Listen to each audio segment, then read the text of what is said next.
Hello everyone, welcome to Positive Impact. My name is Joy Elenwo and I'm your host for today.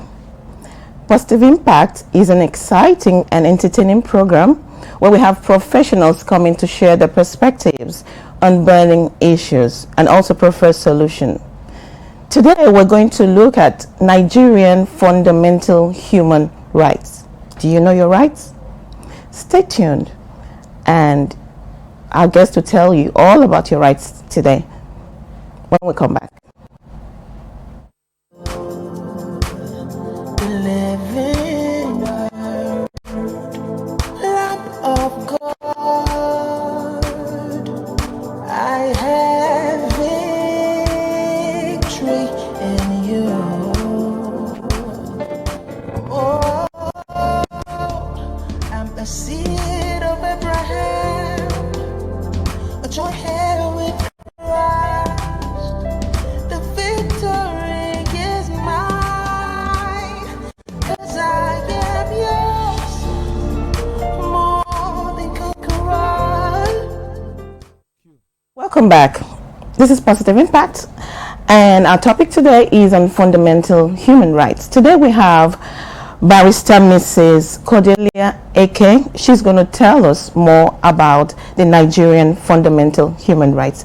Welcome, Barrister. Thank you very much. Could you please introduce yourself better? Tell us more about yourself. My name is Cordelia Eke. Okay. I'm a legal practitioner. I was called to the Nigerian bar in 1995. I graduated from the River State University. Then it was the River State University of Science and Technology. And I have an LLB. I also have my LLM, that's Masters in Law, from the University of Kent in Canterbury. Well, I have practiced law for over 20 years, 20 over years, 25 yeah. years. So I'm also involved in women and child rights advocacy. I'm the South coordinator of the African Women Lawyers Association. And presently you are the director? Yeah, I'm a director Okay. in the River State Ministry of Justice. Okay. Thank you so very much.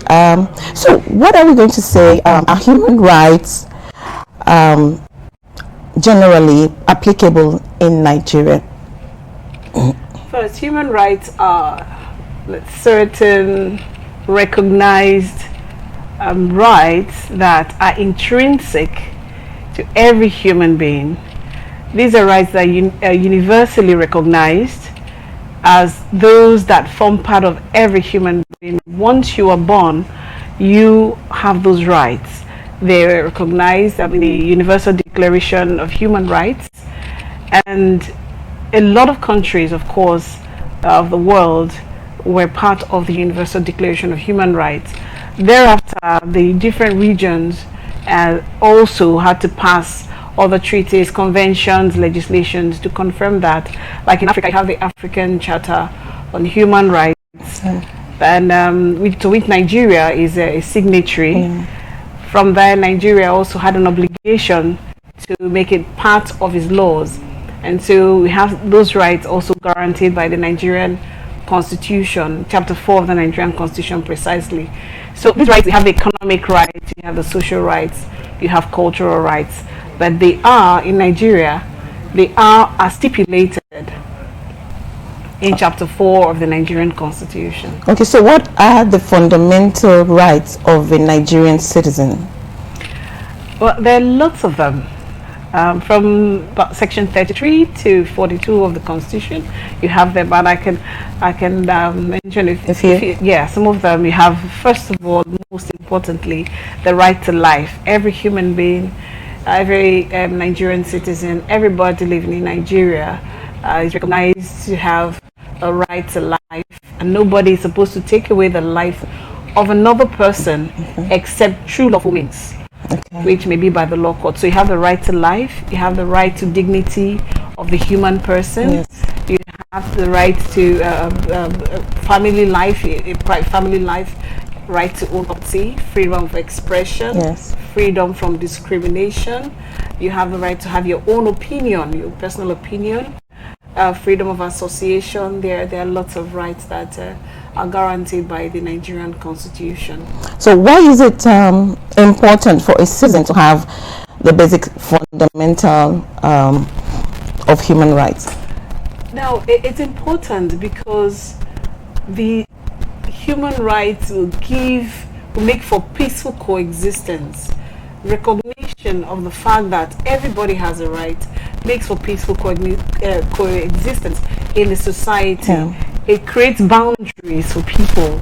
You know that, yes, this is what I can do and this is what I cannot do.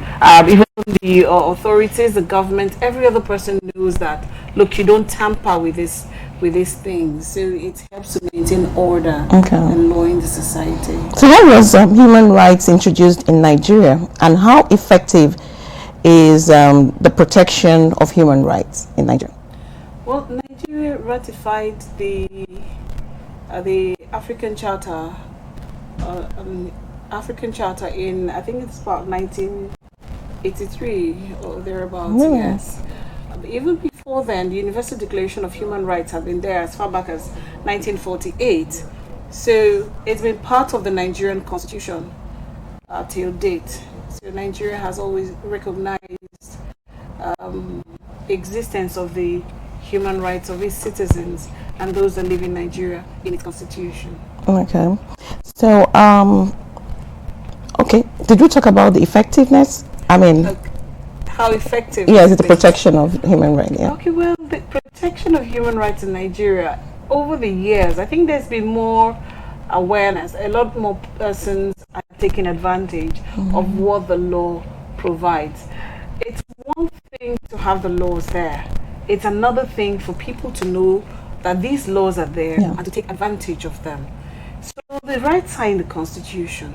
If an individual does not know that he has such rights, chances are that he will not even know when his rights are being trampled upon, and he will not go to seek for enforcement. So we know that these rights can be breached by persons, your neighbors, your friends, even law enforcement agencies. Sometimes can breach this right. The government can also breach your rights as a citizen. So when you're aware of it, then you can take steps to enforce it. There are laws. We have the Fundamental Rights Enforcement Procedure Rules. So how do we, sorry to cut you, how do we promote, enforce, and protect human rights? Well, first, just as I said earlier, awareness. Creating awareness. We need to create awareness of the existence of these rights. Thank God for a program like yours, alerting people that, look, you have rights guaranteed by the Nigerian Constitution. So we need to have it as part of the curriculum. From primary school, secondary school, children should be made aware that these rights exist. And with that, if anyone violates their rights, they should be able to stand up for the person and say, no, I know my rights. You cannot do this to me. And they can complain about it. So that is how we promote it. Protecting it, there are institutions that should be created. We have some in place already. We have something like the National Human Rights Commission is there. You have, of course, the law enforcement agencies to enforce these rights. Then you also have in the states, like in the ministries of justice, let's say for River State, you have what we call the Office of the Public Defender, which attends to citizens that the rights are being violated. They can come there and make complaints. You also have the Citizens' Rights Department. So there are different agencies of government that seek to promote and enforce these rights. You also have NGOs, non-governmental organizations, that serve as a watchdog, over these rights. Also create awareness and raise alarm if there is any possibility, if there is any case where a right is going to be violated, about to be violated, or is already being violated. So that is how we promote these rights, and just education, more education. Yeah, I see. Viewers, our phone lines are open, so you can call in to ask your questions or contribute to the program. So why do we talk about human rights and not human responsibilities? Well, human rights actually do come with responsibilities. Where there is a right, there is also an obligation. Now, even though the Constitution guarantees human rights, it also says in, I think, section 45 or so, makes provision for the fact that your rights ends where the rights of the next person starts. So yes, I have my right, you have your rights, but we can't go all out and exercise these rights without drawing a line. I have the right to freedom of expression, but if the freedom in expressing myself, even exercising that right, I now hurt another person, then I have breached his own rights. Yeah. So there's an obligation to exercise our rights, to the certain limits. We have a responsibility to protect one another's rights. That is also part of what the law is all about. For peaceful coexistence in a society, we all have responsibilities to maintain law and order. Yeah, I just want us to emphasize on, this next question. I know you mentioned a few, saying, so what should our own duties be as citizens of Nigeria, like knowing our rights and, well, enforcing them? Well, first of all, every Nigerian citizen should be his brother's keeper. He is or her brother's keeper. Okay. And if you're a brother's keeper, you would not want to hurt the next person. Other than that, we know that we have a society that is kept in order by laws, rules and regulations. So every citizen should seek to obey the laws. If you obey the laws, the rules and regulations that keep the society at peace, then you have helped. It's part of your duty. Because once you do not, you do not obey the laws, then you have failed, and you will now be on the wrong side of the society. You'll be bound to be prosecuted. So when we're talking about rights, you're talking about starting from the home. Children have rights. Yeah, they do. Yes, we have the Child Rights Act. So children have rights. Parents should be ready to protect the rights of the children, and they can actually be prosecuted if they violate the rights of the children. So it's good for children to know their rights. Then the women have rights, the men have rights. If everybody takes as a responsibility to protect the rights of the other person, then that is part of, I can say that's part of our duty as citizens of Nigeria. Okay, I'm just, like you were talking, I'm just thinking, about the violation, dignity of human right being violated. For example, somebody can be picked up on the road, labeled a criminal, and arrested and thrown in jail or put there for trial or something. So how does it know his right, and what does it do from there on?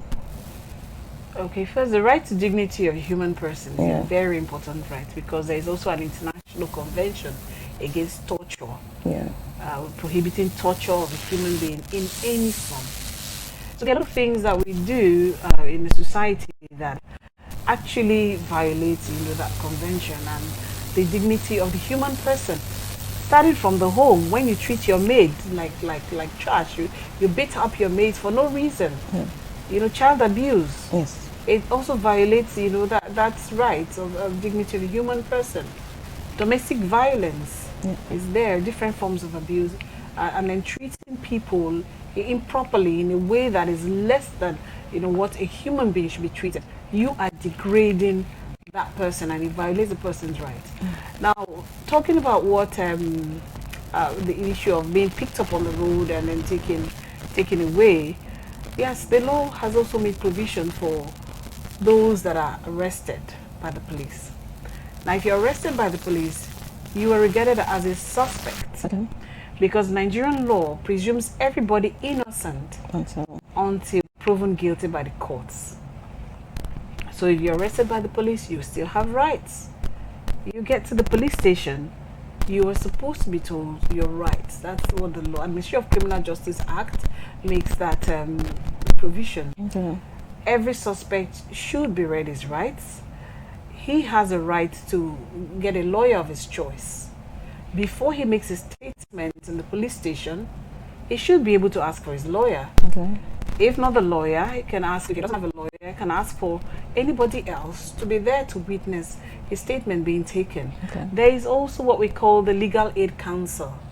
They offer have free legal services. They render free legal services to people in society. So you can always ask for a member of the legal aid to be there when you take your statements are obtained.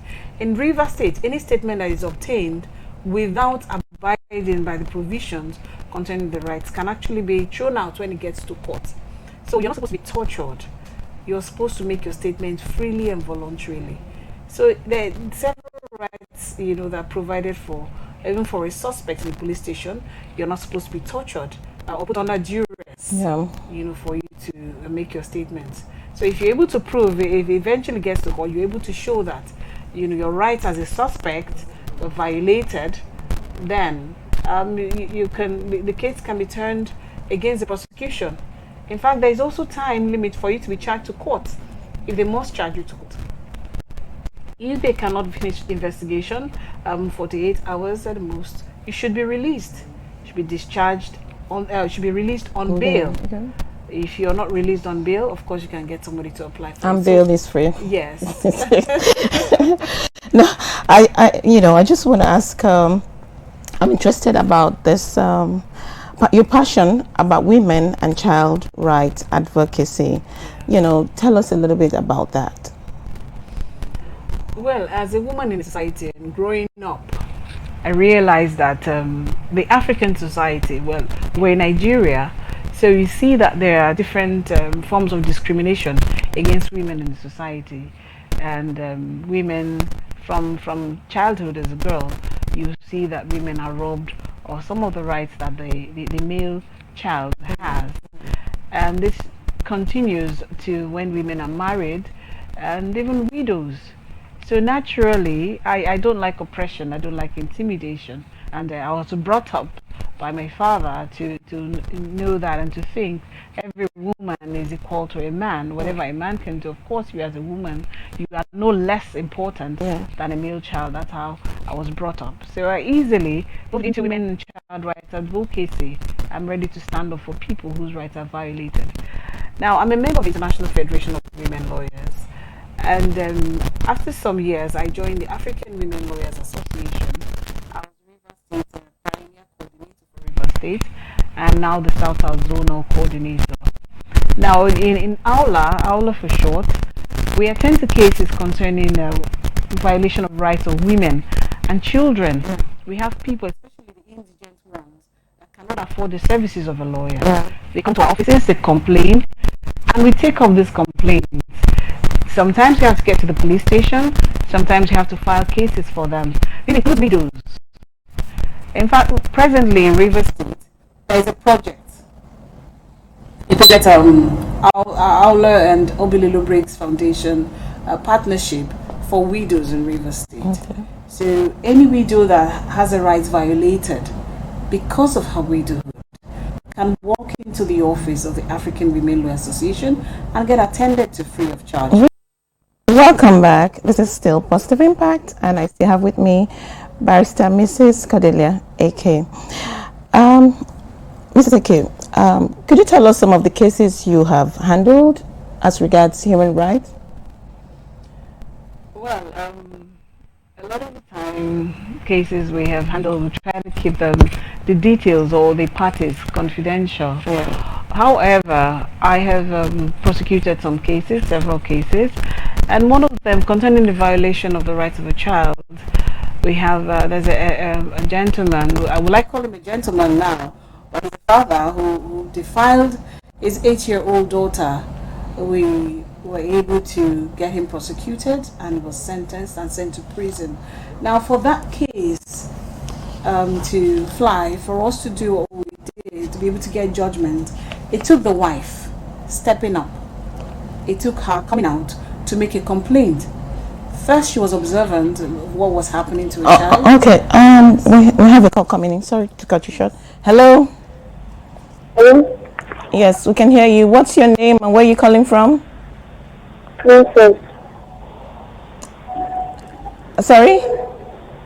Princess. Success. So what's your contribution? Or you have a question? Go ahead. I'm not hearing you.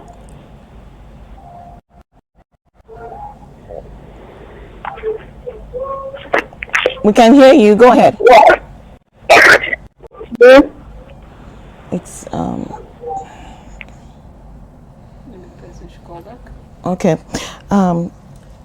Yeah, so I said in order for us to get a conviction in that case, it took the woman, that's the wife, stepping out to complain to the police Okay. that her husband was defiling, sexually abusing Okay. their daughter. Okay. And she had to face a lot of challenges because the family that wanted to settle, you know, hush, hush, hush, cover up your husband and things, you know. But eventually, she was resolute to protect the right of her child. Yeah, sorry, Barrister, I'm going to cut you short because we have very few, more seconds to go. But I just want you to say something on quickly on domestic violence on women quickly. Yes. Yeah. Now, for domestic violence, of course, the laws are there. You have the Violence Against Persons Prohibition Act, you know, and even the law in Rivers State. These laws are there. I want people to know that the laws are there. Yeah. The problem we have is the individuals.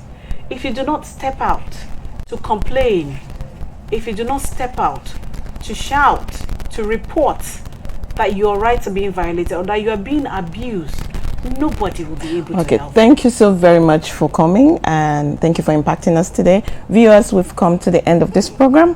Thank you for listening. We'll see you again next week. Same station, same time. Goodbye. God bless.